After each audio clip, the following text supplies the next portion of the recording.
সৃষ্টিকর্তাকে প্রণাম। আমি দুই চারটি কথা বলতে চাই, দয়া করে আপনারা একটু শুনুন। অল্প কথার ভিতরে উত্তর দেব, প্রশ্ন করব।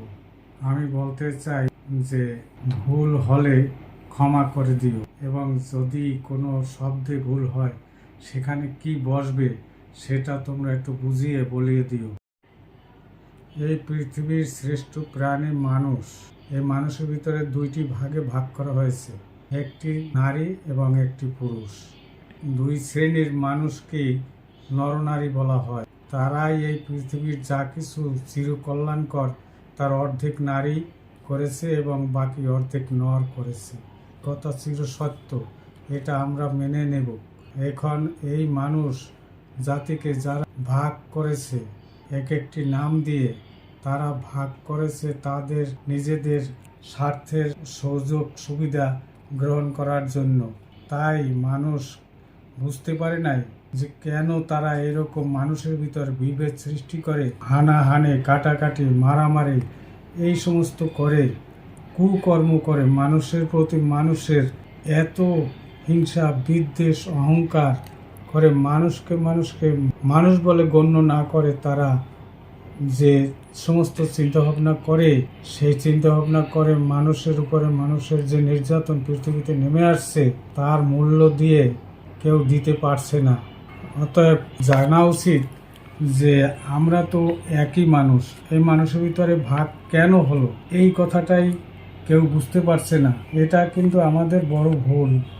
আমরা যদি এটা জানি যে পৃথিবী বায়ুমণ্ডল দ্বারা পরিবেষ্টিত আছে, অর্থাৎ সেখানে সমস্ত মানুষ সেই বায়ুমণ্ডলের দ্বারাই আমরা সবাই চলছি, জীবিত আছি। যত খাদ্য খাবার, সব খাদ্য খাবার সেই অবস্থায় আমরা খাচ্ছি, তাতে তো কোনো প্রকারভেদ নাই। কে আল্লাহ বলেন, গড বলেন, রসুল বলেন, ভগবান বলেন, হরি বলেন, যা কিছুই বলেন, কই তারা তো ভাগ করে দেয় নাই যে এইটা হিন্দুরা, এইটা মুসলমানরা, এইটা খ্রিস্টানরা, এইটা ইহুদিরা, এরকম তো তারা কিছুই করে দেয় নাই। তো আমরা কেন সেইটাকে ভাগ করে আজ পৃথিবীকে এই অবস্থার দিকে ঠেলে দিচ্ছি? এই সমস্ত করে কিন্তু আমরা কি কোনো উপকার করতে পারবো কোনো মানুষের? আমরা তো নিজেরাই দ্বন্দ্ব করে নিজেরাই মরে যাচ্ছি, নিজেরাই ধ্বংস হয়ে যাচ্ছি। পৃথিবীও তো ধ্বংসের দিকে এগিয়ে যাচ্ছে।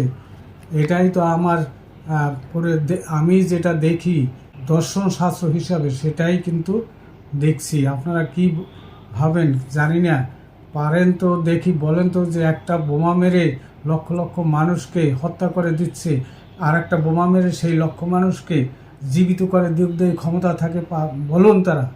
একটা গাছ, একটা লতা, একটা যে কোনো প্রাণীকে পারলে আপনারা একটু তৈরি করে দেখান তো। কেউ তো তৈরি করতে পারছেন না।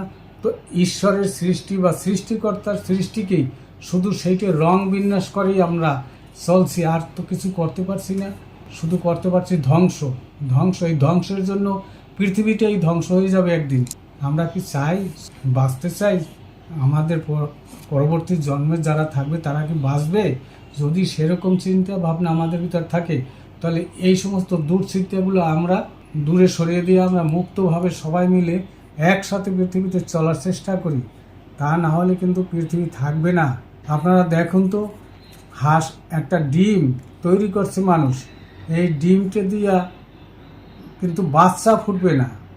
ডিম তৈরি করছে কিন্তু বাচ্চা ফুটবে না। এই যে দেখা যায় যে জাপান বা চীন, সেখানে মানুষ তৈরি করছে, কি তৈরি করছে? সে মানুষের গর্ভে কি কোনো সন্তান জন্ম হবে? হবে না। পারলে বলুন যে হ্যাঁ জন্ম হবে না। তাহলে কেন আমরা আজ এই রকম দিনের দিকে চলে যাচ্ছি?